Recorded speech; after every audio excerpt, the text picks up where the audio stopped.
Assalamualaikum warahmatullahi wabarakatuh. Halo teman-teman, saya Siang Putri Mentari NRP 023117400027 dan teman saya Muhammad Furqan Nasir NRP 023117400054 dari kelompok J akan mempresentasikan mengenai bahan nano atau nanomaterial. Berikut ini merupakan outline dari presentasi kami. Untuk materi pertama adalah definisi dari nanomaterial, materi kedua yaitu konsep dasar, materi ketiga yaitu teknik dan peralatan, materi 4 contoh dan aplikasi serta kesimpulan. Jadi kami akan membahas mengenai definisi, konsep, teknik, dan aplikasi dari bahan nano atau nanomaterial. Yang pertama yaitu definisi. Menurut ISO TS 80004/1/2015, bahan nano didefinisikan sebagai bahan dengan dimensi eksternal dalam skala nano atau memiliki struktur internal atau struktur permukaan dalam skala nano. Dengan skala nano yang didefinisikan sebagai rentang panjang sekitar dari 1 nanometer hingga 100 nanometer. Dapat dikatakan bahwa bahan nano atau nanomaterial adalah material yang memiliki struktur berdimensi sangat kecil, yakni berkisar antara 1 hingga 100 nanometer. 1 nanometer sama dengan 1/1 miliar meter, atau 1 nanometer sama dengan 10⁻⁹ meter. Bisa dilihat dari gambar berikut ini, ada atom, molekul, virus, bakteri, sel, titik, dan bola tenis. Nah, nanomaterial ini berada di rentang ukuran antara molekul dan virus, yaitu pada rentang 1 nanometer hingga 100 nanometer. Selanjutnya masuk pada konsep dasar. Yang pertama yaitu klasifikasi dari bahan nano. Bahan nano dibagi menjadi 4, yaitu 0 dimensi, 1 dimensi, 2 dimensi, dan 3 dimensi. Untuk 0 dimensi, contohnya adalah nanopartikel. Untuk 1 dimensi, contohnya adalah nanotubes, nanorods, dan nanowires. Untuk 2 dimensi, contohnya adalah thin films, yang di dalamnya ada multilayer, monolayer, self-assemble, dan mesoporous. Selanjutnya, untuk yang 3 dimensi, ada nanokomposit, nanograin, microporous, dan interkalasi. Berikut ini merupakan gambar dari klasifikasi nanomaterial. Gambar A merupakan struktur 3 dimensi, gambar B merupakan struktur 2 dimensi, gambar C merupakan struktur 1 dimensi, dan gambar D merupakan struktur dari 0 dimensi. Selanjutnya kita masuk pada karakteristik. Karakteristik dari bahan nano atau nanomaterial dapat meningkat atau bahkan sangat berbeda dibandingkan material pada umumnya. Hal ini disebabkan oleh 2 faktor, yaitu efek permukaan dan juga efek kuantum. Untuk efek permukaan bisa dilihat pada ilustrasi gambar berikut ini. Terdapat 2 buah kubus dengan volume yang sama. Untuk kubus pertama, kubusnya dibiarkan utuh dengan ukuran panjang sisi 2 cm. Sedangkan pada kubus kedua, kubus ini dibagi menjadi 8 bagian sama besar yang panjang sisinya sebesar 1 cm. Nah, dari tabel bisa kita lihat juga bahwa surface areanya sebesar 24 cm kuadrat untuk kubus yang pertama dan 48 cm kuadrat untuk kubus yang kedua. Nah, bisa kita lihat juga rasio antara luas permukaan dan volume untuk kubus pertama sebesar 3 dan untuk kubus kedua sebesar 6. Nah, dari situ dapat kita lihat bahwa surface area atau luas permukaan kubus kedua yang dipotong menjadi bagian kubus yang lebih kecil memiliki luas yang lebih besar daripada kubus yang pertama. Dengan volume material yang sama, nanomaterial memiliki luas permukaan yang lebih besar, sehingga nanomaterial bersifat lebih reaktif.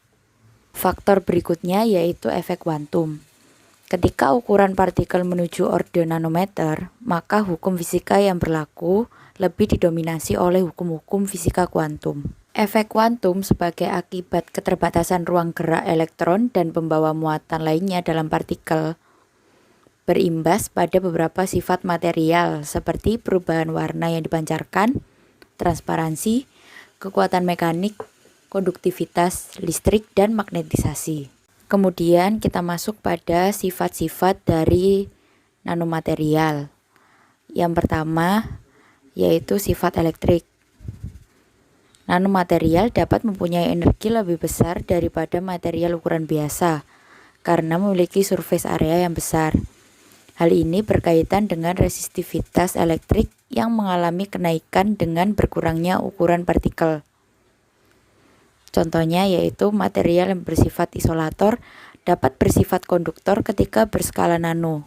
Pada sifat magnetik, tingkat kemagnetan akan meningkat dengan penurunan ukuran butiran partikel dan kenaikan spesifik surface area persatuan volume partikel, sehingga nanomaterial memiliki sifat yang bagus dalam peningkatan sifat magnet. Ketika ukuran butir bahan magnet diperkecil hingga skala nano, maka bahan ferromagnetik berubah menjadi bahan supermagnetik. Pada sifat mekanik, nanomaterial juga memiliki kekerasan dan tahan gores yang lebih besar bila dibandingkan dengan material ukuran biasa. Aplikasinya yaitu pada material nano yang digunakan pada cat. Akan berefek anti gores, anti luntur, dan memantulkan panas. Selain itu, karena diketahui sifat kuat, keras, dan sangat tahan, maka nanomaterial ini juga diterapkan pada pembuatan busi. Pada sifat optik, sistem nanomaterial memiliki sifat optik yang menarik yang mana berbeda dengan sifat kristal konvensional. Dengan perkembangan teknologi dan material, maka mendukung perkembangan sifat nanofotonik. Dengan sifat optik linier dan non-linier, material nano dapat dibuat dengan mengontrol dimensi kristal dan surface kimia. Contohnya yaitu pada pembuatan LCD. Yang terakhir yaitu pada sifat kimia. Sifat kimia merupakan faktor yang penting untuk aplikasi kimia nanomaterial, yaitu dengan bertambahnya surface area, maka akan meningkatkan aktivitas kimia dari material tersebut. Ya, dan berikutnya kita akan membahas mengenai teknik dan peralatan untuk menciptakan sebuah nanomaterial. Bisa dilihat di slide ada top down dan juga bottom up. Nah, untuk keterangan dari dua teknik ini akan dijelaskan di slide berikutnya. Bahasan pertama kita adalah metode top down.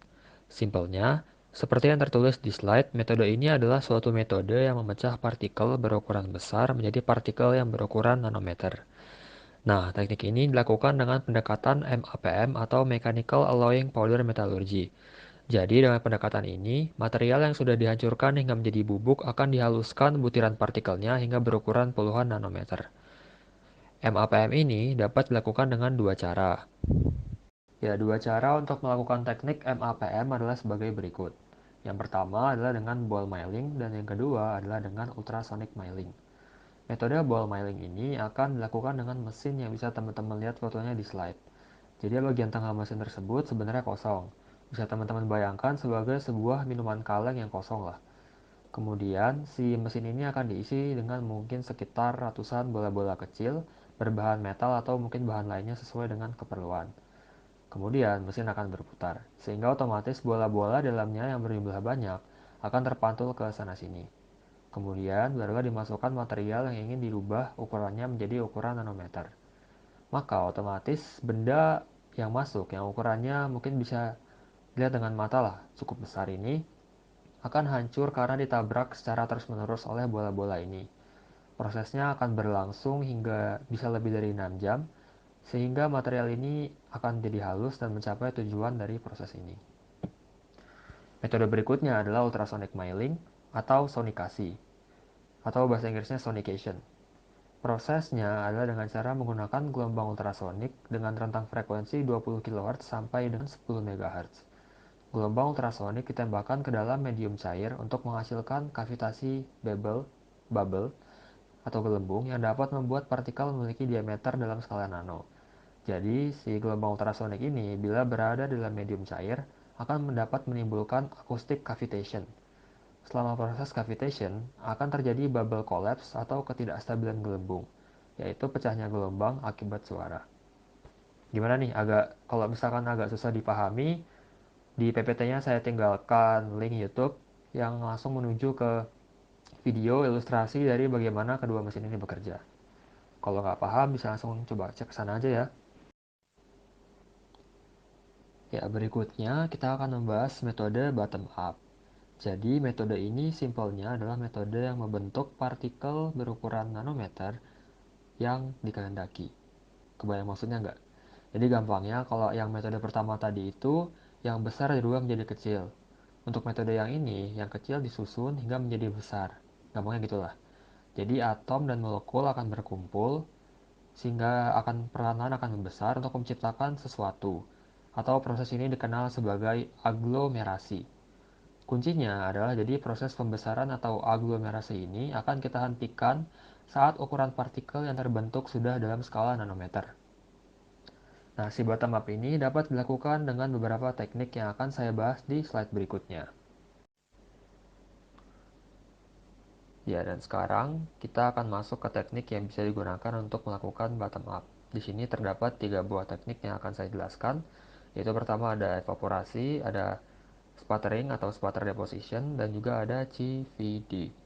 Pertama untuk evaporasi, jadi untuk proses evaporasi ini, jadi pada sebuah ruangan vakum, source material akan dievaporasikan hingga menjadi uap dan kemudian dia akan direaksikan dengan partikel target yang juga akan berada di dalam ruangan vakum yang sama. Setelah keduanya bereaksi, akan dilakukan proses cooling sehingga partikel yang sudah bereaksi ini akan kembali ke keadaan solid state atau ya keadaan solid pokoknya intinya. Seperti itu. Untuk yang teknik kedua atau sputtering, yang bisa kita sebut juga sputter deposition ini, adalah metode yang digunakan untuk menciptakan sebuah thin film.